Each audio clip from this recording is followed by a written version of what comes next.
तो हिमाचल प्रदेश में भिंडरावाला को लेकर बवाल थमता हुआ नजर नहीं आ रहा है। इस बवाल की शुरुआत हुई थी कुल्लू के मणिकरण घाटी से, जहां पर बाइक पर सवार होकर कुछ सिख श्रद्धालु जब मणिकरण साहिब गुरुद्वारे दर्शनों के लिए जा रहे थे, उस वक्त उनकी बाइक्स पर भिंडरावाला के झंडे लगे हुए थे, जिन्हें स्थानीय लोगों ने उतारने की कोशिश की, जिसके बाद ये बवाल और बढ़ गया। ये बवाल इस कदर बढ़ा कि अब पंजाब, हरियाणा और हिमाचल तीनों इस बवाल की चपेट में है। जी हाँ, शुरुआत कुल्लू की मणिकरण घाटी से हुई, क्योंकि मणिकरण घाटी सिखों की आस्था का एक महत्वपूर्ण केंद्र है। वहां पर मणिकरण साहिब गुरुद्वारा स्थित है। सालों से श्रद्धालु वहां पर दर्शनों के लिए पहुंचते हैं, पंजाब से खासकर। लगा दो आंटी जी, कोई लगा रखा भाई। ये देखिए, पंजाब से आए हुए युवक थे जिन्होंने इस भाई पे हमला किया, क्योंकि ये अंकल थे, इन्होंने इनका भिंडरावाला का झंडा उतारा। उसके बाद में हेलो एक मिनट रुक जाओ, बंद कर दो बाइक अपनी यार। नहीं, 1 मिनट रुक जाओ यार, हर जगह तुम्हारा हिसाब किताब है। 1 मिनट रुक जाओ, आराम से प्यार से बात कर रहे हैं। 1 मिनट, कोई नहीं जाएगा यहाँ से, 1 मिनट रुक जाओ। जब स्थानीय लोगों ने वो झंडे उतरवाए बाइक से, तो ये विवाद बढ़ा, बहसबाजी वहां पर हुई स्थानीय लोग और पंजाब के जो श्रद्धालु आए थे उनके बीच। उसके बाद हिमाचल और पंजाब के बॉर्डर पर HRTC Himachal roadways transport corporation की बसेस पर भिंडरावाला के पोस्टर्स को चस्पा किया गया, जिसको लेकर एक बार फिर से ये आग भड़की।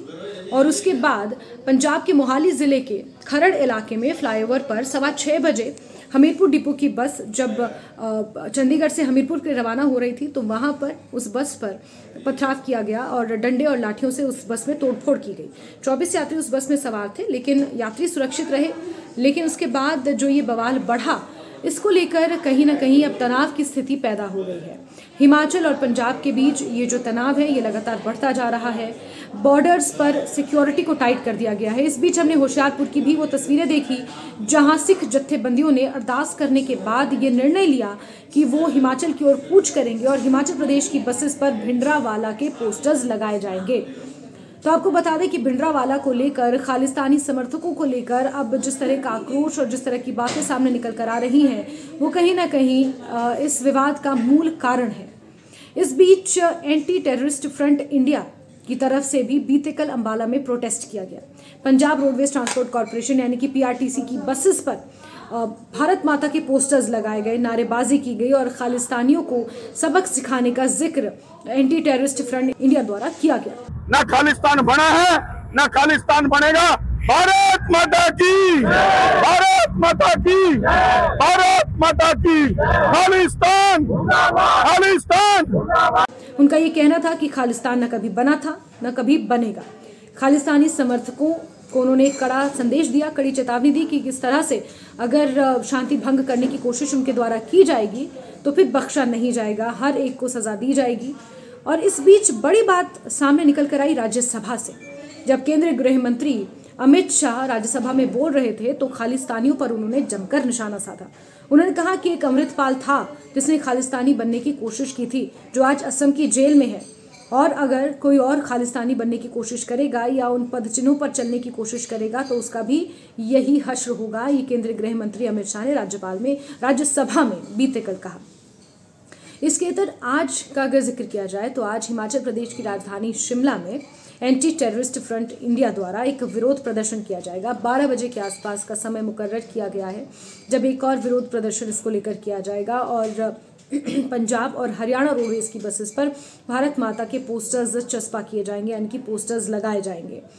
अब ये विवाद पनपा था कुल्लू की मणिकरण घाटी से, लेकिन अब ये दो राज्यों के बीच तनाव का कारण बन चुका है। इस बीच मुख्यमंत्री सुखविंदर सिंह सुक्खू ने पंजाब के मुख्यमंत्री भगवंत मान से फ़ोन पर बातचीत भी की है। जो भी दोषी थे, जिन्होंने उस बस में तोड़फोड़ की थी, यात्रियों को गंभीर चोटें आ सकती थी, कुछ भी अप्रिय घटना इसमें हो सकती थी, और उन पर कार्रवाई करने की मांग की है। हालांकि उन दोनों को पकड़ लिया गया है, दोनों पंजाब के ही रहने वाले बताए जा रहे हैं। जिस ऑल्टो कार से वो लोग आए थे, उस कार को भी जब्त कर लिया गया है और कार्रवाई इसको लेकर जारी है। लेकिन इस बीच आपको बता दें कि जो 4 बाइकर्स थे जिनके ऊपर कुल्लू घाटी में इस विवाद को शुरू करने का आरोप था, स्थानीय लोगों के साथ हाथापाई का आरोप था। उन 4 लोगों के ऊपर, 4 बाइकर्स के ऊपर भी FIR दर्ज कर ली गई है और वीडियो के आधार पर, जो वीडियो सामने आया था मणिकरण घाटी से, उस वीडियो के आधार पर उन लोगों पर भी कार्रवाई की जा रही है। लेकिन इससे बड़ा सवाल ये है कि हिमाचल और पंजाब के जो रिश्ते हैं, जो आपसी रिश्ते हैं, उन रिश्तों पर क्या असर इस तनाव का पड़ता हुआ नज़र आएगा। हिमाचल और पंजाब में, क्योंकि हिमाचल पहले पंजाब का ही हिस्सा था, और जिस तरह से भिंडरेवाला को लेकर, खालिस्तान को लेकर ये विवाद हिमाचल और पंजाब में बढ़ता जा रहा है, इसका असर हिमाचल प्रदेश की बसेस पर देखने को मिल रहा है। कुछ 10 ऐसी बसेस थी जो होशियारपुर की तरफ से, जिन पर बैन लगा दिया गया, जो बसेस अब नहीं चल रही हैं, इस तरह की भी खबरें सामने आ रही थी। हिमाचल की तरफ से ये स्पष्ट किया गया था कि अगर हिमाचल प्रदेश की बसेस पंजाब में सुरक्षित नहीं है तो फिर बसेस को चलाने पर विचार किया जाएगा, उन रूट्स पर बसेस को चलाने का विचार किया जाएगा। बहुत सारे ऐसे पर्यटक हैं जो पंजाब से हिमाचल की ओर रुख करते हैं, क्योंकि सीमा सटी हुई है, और ऐसे में अगर 2 दिन की भी छुट्टी होती है, लॉन्ग वीकेंड होता है, तो पंजाब हरियाणा की तरफ से जो श्रद्धालु हैं वो सीधे हिमाचल का रुख करते हैं। हिमाचल क्योंकि पर्यटन का केंद्र है और हिमाचल प्रदेश की बहुत सारी इकॉनमी पर्यटन से, वहाँ पर बहुत बड़ा हिस्सा पर्यटन का है हिमाचल प्रदेश की इकॉनमी में। ऐसे में कितना असर, ये तमाम फैक्टर्स हैं, हालांकि ये बहुत अभी आगे की बातें हैं, लेकिन इस तनाव का कितना असर हिमाचल और पंजाब के रिश्तों पर पड़ेगा, ये देखना अब काफ़ी महत्वपूर्ण होगा। हालांकि जिन लोगों ने, जिन असामाजिक तत्वों ने इस तरह की वारदातों को अंजाम दिया है, चाहे वो हिमाचल प्रदेश की बसेस पर भारत माता के पोस्टर्स लगाना हो या फिर भिंडरावाला के झंडे लहराते हुए मणिकरण घाटी पहुंचना हो, उनके ऊपर कार्रवाई की बात तो सामने आ रही है। लेकिन मूल बात यह है कि 2 राज्यों में तनाव ना हो, 2 राज्यों में सामंजस्य बना रहे, इसको लेकर कोशिशें करना बहुत ज़रूरी है। ये दोनों ही सरकारों के कंधों पर बड़ा दायित्व है।